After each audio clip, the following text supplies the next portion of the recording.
It's been nearly 21 years since Jack and Joanne Seitz came to interview for a job at BYU. Frankly, they swept everybody off their feet, to use a colloquialism, to the point that in discussing various candidates later in faculty meeting, one zoologist proposed, let's offer the job to Jack Seitz, and if he turns it down, let's offer it to Joanne. Fortunately, they both accepted, and we celebrate that today. As indicated in the advance publicity, Jack was raised in Tennessee and was introduced as a child to the wonders of nature. As an undergraduate at Austin Peay State University, his talents were rewarded with service for 2 summers as a seasonal naturalist with the state of Tennessee. This distinguished mentorship led to a very successful graduate and postgraduate experience at Texas A&M. He subsequently received rave reviews from his many previous associates when he applied here to join our faculty. His ability to attract graduate students, postdoctoral students, and faculty members from nationally based and international universities is probably unparalleled at BYU. His program actively mentors numerous undergraduates as well. His recent recognition as a Fellow of the American Association for the Advancement of Science makes him the only such person active on our faculty. This is indeed a stellar recognition of his achievements and contributions. Most academicians remain tightly wedded to the expertise and methodology that they acquired in graduate school. Only a few mature to the point that they begin to address the broader issues of their field and to actively influence the direction of their discipline. Jack has made that transition, moving from his original programs for determining how new species arise in reptiles to the broader issues of how to conserve multitudinous species for future generations. Interestingly, the laws by which species evolve are precisely the principles that give management capability, ranging from medicine to ecology. Jack's present studies are definitely those of an applied, management-oriented science. We eagerly await his message today as the Carl G. Mazur Distinguished Faculty Lecturer. Please welcome Dr. Jack Seitz. Thank you very much. I'm honored by this award. Like anything worthwhile in life, I had a lot of help getting here.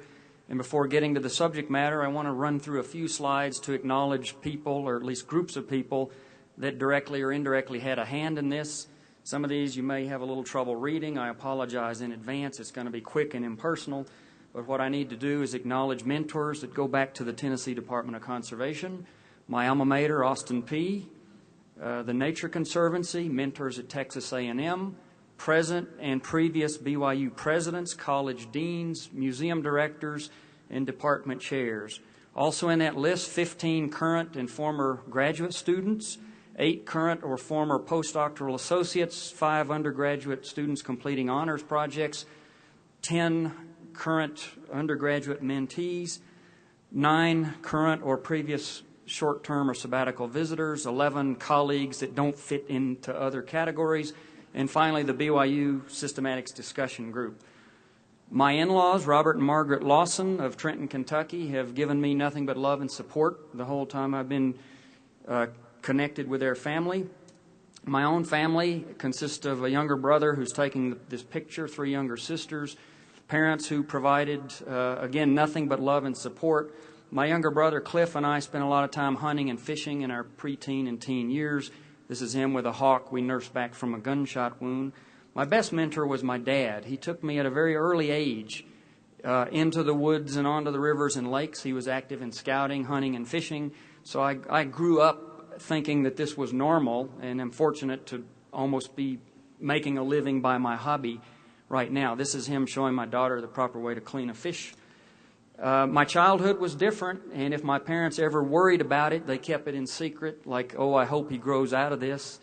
Didn't happen. I had nothing but encouragement and support.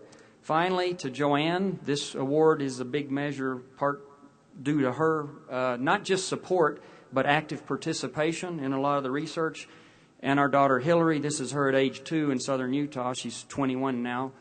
Both of them together have made this whole thing really a family affair. What I thought I would do in the time I have is briefly introduce you, first of all, to herpetology. This is the biology of amphibians and reptiles. Herpeton means to creep. These are the things that crawl on the ground. In the interest of time, I'm going to leave out the amphibians and focus on reptiles only. This is a phylogenetic tree of our current understanding of the evolutionary relationships of these groups. Don't worry about the unpronounceable names, but everything in the blue square there is part of a living group of reptiles. The red at the top are the turtles. They're the oldest living group. I'll just walk through the turtles, then the crocodilians grouped in the green square at the bottom. Genealogically, they're closer to birds than they are to any of the other living reptiles. And all the stuff in between, the squamates, the scaly reptiles, those are lizards and snakes. Just a few things about their biology, a little bit about some of our research. Turtles are unmistakable. You all know what these are. They're characterized by dermal bony armor. There's just under 300 species in the world. I want to focus on a couple of things. One, their longevity. You're looking at a pair of green sea turtles I photographed in Hawaii. These turtles and a few others are renowned for their migratory abilities. This is an example of a green turtle colony that nests on a tiny little island called Ascension Island in the middle of the Atlantic Ocean. Those same turtles as adults feed off the coast of Brazil. But at nesting time, the adult females migrate in group and find their way across 1,400 miles of featureless open ocean to find a 2-mile wide island in the middle of the Atlantic. We know they're nearsighted. They're not coming up out of the water and looking at the stars. They're navigating by the Earth's geomagnetic field. It's like they've got a compass hardwired into the brain. They come to the island. They assemble in mass. They emerge at night in mass, lay eggs, go back into the sea. Young hatch, go back into the sea, and they don't mature for 20 or 25 years. So turtles are difficult to study. They live a long time. Some undertake long migrations, and they can potentially roam over vast areas. We're working on a turtle in the Amazon basin that has properties similar to sea turtles. This is a freshwater turtle. Portuguese term for it is tartaruga, and it lives in the Amazon basin. This is a photograph of an Amazonian tributary from a small airplane. The Amazon responds to 2 seasons, wet and dry, and river levels may rise and fall up to 12 meters in response to the wet and dry season. At the peak of the dry season, the rivers leave exposed beaches on both banks, and this big turtle assembles in mass at selected beaches. We don't know the cues they use to decide which beach to nest on, but they assemble, pile up for a few days, then at night usually they come up on the beach, lay eggs. This is what a turtle beach looks like the next day. The open craters here are unused body pits. If a turtle puts eggs in the bottom of a pit, it covers it up. It looks like this. Then the female makes her way back to the river the next morning. This is usually an exhausting all-night affair. About 80 days later, the eggs begin to hatch in a chamber in the bottom of this pit. The young dig their way up through a meter of sand, then literally run for the water's edge because they've got to get through a gauntlet of predators that have accumulated on the beach in anticipation of the big hatch. When they get to the water, they're still not safe. There are large predatory fishes they also have to avoid. And if they manage to get away from both sets of predators, they enter the Amazon basin somewhere at the beginning of the rainy season. The rivers come up maybe 10 or 12 meters, flood out into a type of forest called várzea, flooded forest, and we don't know where they go, and we don't know how long it takes them to attain maturity, but someday they'll emerge as adults back on these beaches. This is a map of the Amazon basin giving you some idea. If an animal lives 20 or 25 years, it can roam potentially anywhere in a watershed about the size of Australia. So it's not easy to figure out where they go and what they do. And the reason this is important is that there's a human component to turtle population dynamics now. There are people who live on these rivers. This is a photograph of a village on an Amazonian tributary. This particular culture is referred to as caboclo. These are people of mixed Indian and Portuguese descent, and they rely very heavily, among other things, on turtles for protein, both meat and eggs. And so the best kind of turtle to look for is a real big one that nests in colonies. Then you've got a whole lot of protein concentrated in one place. And if you know where that place is and go there at the right time of the year, it's easy to harvest adult females. But they can be over-harvested, and the conservation agencies in Brazil are concerned about this. They've had protective efforts in place since the late 70s, and one thing they can do is safeguard the beaches during the nesting season. This is a turtle beach, and if you can see the little white stakes in the sand there, every stake marks an active nest. They've learned, among other things, that in any given year a certain number of nests are completely lost due to natural causes. This particular nest was laid too close to the river and got waterlogged. Well, this is a nest that could be harvested. A family could dig up and take the whole clutch here at no impact to the population. What's difficult to know is how to establish a harvest level that allows sustainability of the population. And if you know almost nothing about the animal, you're kind of in the dark trying to do this. Well, one thing that can be done is one can use genetic markers to figure out some aspects of the migration routes and the life history features. We're collaborating with two groups at two different universities in Brazil and in other Amazonian countries. This map shows the distribution of major nesting sites that are protected, and we're getting tissue samples and following marine turtle biologists trying to use genetic markers to address some basic ecological questions. We don't have 20 or 30 years to wait to get the ecological data by tagging females. We're trying to use genes to take a shortcut here. The answers will be forthcoming in a year or two. This is work that's still in progress. They should be very interesting and very useful to conservation and management of this big river turtle. Let me switch briefly to a completely different group now, the crocodilians. 23 living species, not very many, but they're unmistakable in their biology, their morphology. They're all covered with dermal bony armor, big broad heads. This is an Indo-Pacific crocodile in Australia. This is the largest living reptile in body mass. It can grow to 21 feet and weigh a ton. Crocodilians that size are formidable predators. They've all got conical pointed teeth. They feed in the water by ambush, and they're capable of taking very large prey items, which means if you spend time in crocodile country, you have to be aware of the potential dangers. Nothing to be afraid of, but there's a difference between fear and respect. They do need to be respected.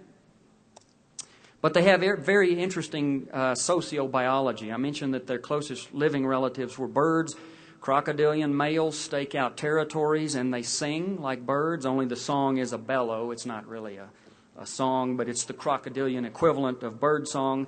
They pair up, they build a nest with sticks, they incubate eggs in a nest. When the eggs hatch, the parents pick up the baby crocs in the teeth, carry them to the water's edge, and then guard them for a time there. That's fairly sophisticated social behavior by reptile standards. A number of these are endangered due to overhunting, and one of the most endangered is this one, the Orinoco crocodile, which is an inhabitant of the Llanos of Venezuela and Colombia. In Venezuela, this species has been reduced to 3 very tiny isolated populations, and there is active interest in Venezuela in not only conserving those populations, but augmenting them and repatriating the Orinoco crocodile back to part of its former range. We're peripherally involved in this project right now. There is a very active captive breeding program, but it has no genetic component. So the people in Venezuela doing the captive breeding don't know the sources of their animals or the relatedness of their animals, and our job is to secure money to implement a genetics program to overlay on the captive management program for repatriation of the Orinoco crocodile. Well, proposal's been submitted. We'll know in a couple of months if this goes through. We'll be plugged into a very exciting project. I'll be looking for some undergraduates that have good reflexes. Okay, squamata, the scaly reptiles, lizards and snakes. In contrast to the other two, this group is very large, 7,000 plus species, more being described every year. All are characterized by epidermal scales that are periodically shed. And the group ranges from very small lizards like this eastern skink to lizards that can weigh 200 or 300 pounds and be dangerous to humans. This is the Komodo dragon of Indonesia, world's largest lizard. In between those two extremes, there is a remarkable array of morphological and ecological diversity. There are, for example, lizards in Central America that can run bipedally across the water. There are lizards in Southeast Asia with extended ribs that catch a membrane and allows the lizards to jump out of trees and parasail to other trees. Here's a good one. There are lizards in western United States, including Utah, that are all female. There are 4 species I'm showing here of a lizard called a race runner. The two on the left, A and C, are normal bisexual species. There's males and females. The two on the right are unisexual. They're all female. They reproduce by a mechanism called parthenogenesis. Cloning is what that is, basically. And that's known in one snake and about 70 species of lizards and in no other group of vertebrates. Kind of weird.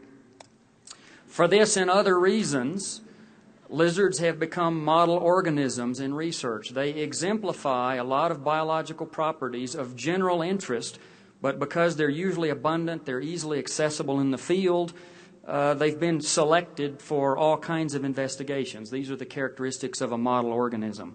My own research group participates in, I think, about 11 or 12 lizard projects in 8 Latin American countries and 1 in Africa and Madagascar. I'm not going to go through those, but I do want to point out one feature that's especially interesting in lizards. This looks like a snake. It's not. It's an elongate, limb-reduced lizard. If you look about midway back on the body there, maybe you can see a little tiny hind leg sticking out. It's a reduced leg with 2 digits. It doesn't function. If you look up behind the head here, and I don't know if you can see this, there's a tiny little forelimb there with 1 digit.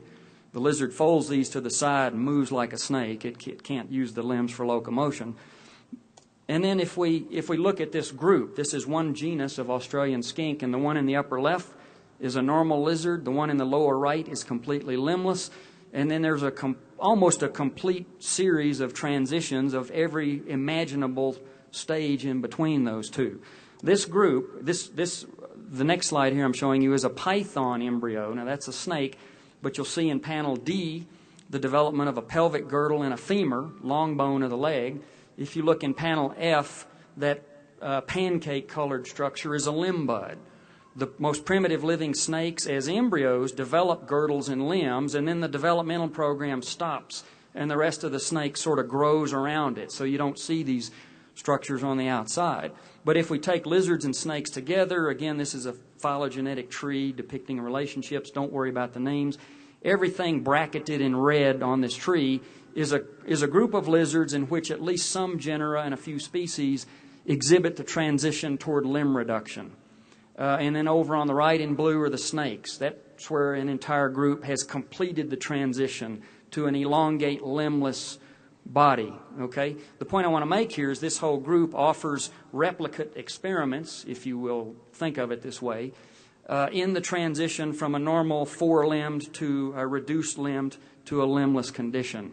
And we have the opportunity here to look in several of these lizard groups at the molecular genetics that regulate the developmental program and see if we can establish generalities. And then we can look in the fossil record of snakes and the most snake-like lizards for the transition and just maybe put together a story on how nature comes up with a brand new body plan. And I'm talking about the snakes here. We could probably do this with a few other groups, but as far as I'm concerned, there wouldn't be anything nearly as exciting as this to explain something like the origin of snakes. These, for whatever reason, these animals captivate us. We often feel maybe fear and fascination at the same time. But in terms of their morphology, adaptation, specializations, they're in a class by themselves. They range in size from worm-like termite specialists to large constrictors that may attain 25, 30 feet in length and be dangerous to humans. All of them have a skeleton specialized for limbless locomotion. The number of vertebrae may range from 150 to 400, each one with a pair of ribs that's open ventrally. There is no breastbone. There's no fusion of ribs in the midline of the body. And then if you look at the scale patterns, for every pair of ribs, there's a broad transverse ventral scale. And this combination of scalation on the outside, the skeleton, the muscles that I haven't shown you, give them a strength and a suppleness that's not found in any other limbless vertebrate. Some snakes, for example, can climb vertically up a tree trunk without any lateral limbs. If you've ever watched a snake close up, you notice they're constantly flicking the tongue in and out. The tongue is protruded. The tines of the fork are distended. It's waved in the air or touches the substrate, retracted back into the mouth. And what the snake is doing is picking up volatile chemical compounds on the tongue, pulling it back into the mouth, closing the mouth. And then if you look in this photograph, this drawing, the little red mushroom-shaped body in the side of the head, that's a vomeronasal, or what's sometimes called a Jacobson's organ. It's a paired receptor that specializes in interpreting the volatile compounds the snake has brought in on its tongue. It's not taste, it's not smell, it's a sense we don't use, but it's a way of sort of chemically detecting your immediate surroundings. So they have a sensory system that we can't appreciate. There are a few snakes, we call them pit vipers, that have another sense on top of this, and that's the hole in the side of this viper's face, just in front of the eye. Paired, heat-sensitive pits. This is a West Tennessee cottonmouth in defensive posture with the mouth open, gaping. This is a venomous snake, but the fangs remain retracted into the roof of the mouth, and the reason is the snake is looking at me, she can see me, but she's also using these paired thermal receptors to size me up. And it's almost like a snake has an infrared image. Even in total darkness, they can form an image by the thermal field detected in the sensory pits. Again, it's a sensory system we don't have and can't appreciate. You all know some snakes are venomous. We can group them by dentition. This is 4 types of dentition seen in living snakes. The one in the upper left is the harmless category. Everything else with a tooth marked in black there is venomous at some level. The one in the upper right are the snakes that are called rear-fanged, the fangs back in the mouth. The lower left are the cobras and sea snakes, things that have a front fang that's small and permanently erect. And then the lower right here, the specialized vipers and pit vipers with the real large fang that is retractile. This is a skull of a pit viper showing that real big tooth, the fang, on a bone that can be rotated back and forth in the mouth. The venom gland anatomy would look something like this. It's a specialized salivary gland below the eye and back of the eye with a duct that runs forward over the maxillary bone, feeds into a canal at the top of the fang. The fang itself is hollow like a hypodermic needle with an opening at the bottom. And when a snake strikes, it can voluntarily express venom or not, depending on the purpose of the strike. When a snake is feeding, when the strike is a feeding strike, the fangs are protracted out of the mouth, jab into the prey, venom is expressed, and the snake can meter the venom based on the size of the prey item. Release, retract, prey item is paralyzed, it runs off and dies, the snake follows it, tracks it down and eats it. For venoms that are hemolytic, venoms that destroy tissue, the function here is not only to kill the prey, but to begin prey digestion. This is a antelope ground squirrel dissected out of a Great Basin rattlesnake. This is a common snake here along the Wasatch Front. And the snake can take very large prey items relative to its body size because the venom that it uses to kill the prey begins to digest the prey from the inside out before the snake ever even swallows the prey. By the time the prey gets in the stomach, it's being digested from the outside in by the snake's digestive enzymes and from the inside out by the venom. For comparison, here's another common Great Basin Wasatch Front snake that's also a rodent eater. This is a gopher snake, which is not venomous, and it also feeds on rodents, but it has to take prey items relatively small, proportional to its body size. It doesn't have the venom thing. It can't digest the prey just by biting it and letting it run off. So there's kind of an ecological lesson here. There's 2 common predators in the desert feeding on the same prey base, but partitioning the prey by body size as a function of the presence of venom in one predator and the absence of venom in the other. 2 other things about snakes that put them in a league of their own. One is this business of swallowing large prey items. It's not uncommon for a snake to swallow something 3 to 4 times the diameter of its head. This is a skeleton of a boa, and the easiest way for me to illustrate that is to clasp my hands together, and if you can imagine my wrist here being the lower jaw, the 2 halves of our jaw are fused at the chin, and we chew, we bite like this. The maximum diameter of anything we want to swallow is fixed by the distance between my elbows, the distance between your jaw. You're not going to get anything down larger than that diameter. Well, snakes do a whole lot of things to make the skull more kinetic, but one is they do away with this fusion at the chin, so their lower jaw can stretch laterally on 2 ligaments. And then if you imagine my upper arms or some of the skull bones illustrated here, again in us and most other vertebrates, they're fused solid. Snakes can do this, but the mobility in these other skull bones allows them to do this. So the gape all of a sudden becomes 3 to 4 times the diameter of the head, and they can literally work the jaws around a very large prey item. This is a photograph taken out of a book, but it's an African python swallowing an antelope. It may take 2 or 3 hours to get down a meal that size. The windpipe in the snake can slide to either side of the mouth and be protruded forward a little bit so they can keep breathing while they're doing all this. And when I say big, let me give you a few numbers. It's not uncommon for a snake to ingest a prey item about 25% of its body weight. For a 140-pound person, that's a 35-pound meal. Okay? You think a 16-ounce sirloin is a big meal, try a 35-pound piece of meat. Okay? The trade-off is you don't have to eat very often if you eat like that. You can go weeks, months, sometimes a year or two between meals, but it's hard on the digestive tract. What it means is that 99% of the time your digestive tract has nothing to do, and then at unpredictable intervals you get this massive amount of food all at once. This graph shows sort of what happens when snakes take on a big meal. The horizontal axis is the number of days after feeding. The vertical axis is the amount of new tissue laid down in the first 24 or 36 hours, and this happens to be small intestines, but the snakes do this with 6 or 7 body organs. They ingest a big meal, they have to ramp up the digestive system and borrow ahead on the calories that they will eventually get from the big meal.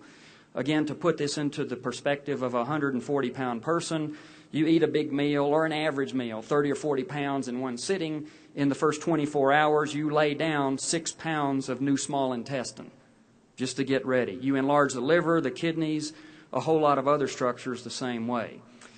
In species such as ourselves, we eat a big meal, our O2 consumption may go up 20 or 25%. With a snake, it goes up 3,600%. We double our enzyme production after a big meal. In snakes, it increases 60-fold. So you get the idea. They're kind of in a class of their own, and this has made them, again, model systems. They exhibit all the properties of digestion that we do and all other vertebrates, but in a magnified sense. I don't know if you can read the address of the authors here, but they're at the UCLA Medical School. A lot of research on digestive physiology is now focused on pythons because they're model systems. That's been a real quick overview. In the few minutes I have left, we can't all be herpetologists and be paid for our hobby. Most of us have to do other things. What I want to do is try to tie a few of the themes here back to broader themes that I hope will interest all of you and show you maybe a deeper relevance to humanity. The branch of biology that deals with species on Earth is systematic biology. We have a term for the Earth species. We call that biodiversity. That's a conjunction of 2 words, biological diversity, and what I'm referring to here is all of the native plants and animals in the world. We don't know how many there are. There is a research agenda that was set out 2,000 years ago to find this out. Very simple questions. How many are there? Where do they occur? Et cetera, et cetera. It sounds easy. Science has named 1.7 million species. Insects, bacteria, plants, animals, everything. The estimates of what we think is really out there range from 5 to 100 million.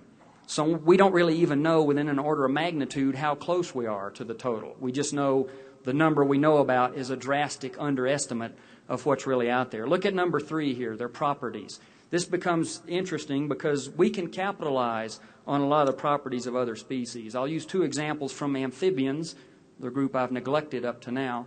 Salamanders are the only vertebrates that can completely regenerate an amputated limb. They appear to do this by reprogramming the cells at the amputation site, grow a new limb. As far as we can tell, mammal cells, human cells, should have the same flexibility. If we've got the developmental program, it just means ours is switched off. We don't know where the switch is, but if we can find that and flip it back on, you can imagine the medical benefits from learning how to regenerate limbs. The dart poison frogs of Central and South America sequester in their skins all kinds of compounds that have captured the interest of the medical and pharmaceutical industries. For example, one compound described 2 years ago in a frog from Ecuador is more effective than morphine as a painkiller by about 200-fold and has none of the addictive side effects. These are just 2 examples. What I'm driving at here is one of 4 arguments that have been used to justify concern over and conservation of the planet's biodiversity. The first two are direct economic concerns, economic benefits like the two I just mentioned, indirect economic benefits. It's as if we have been given custody of a biological heritage that we don't know, we don't even know what it is, and we can use the analogy of a genetic savings account. The species represent the capital of the account.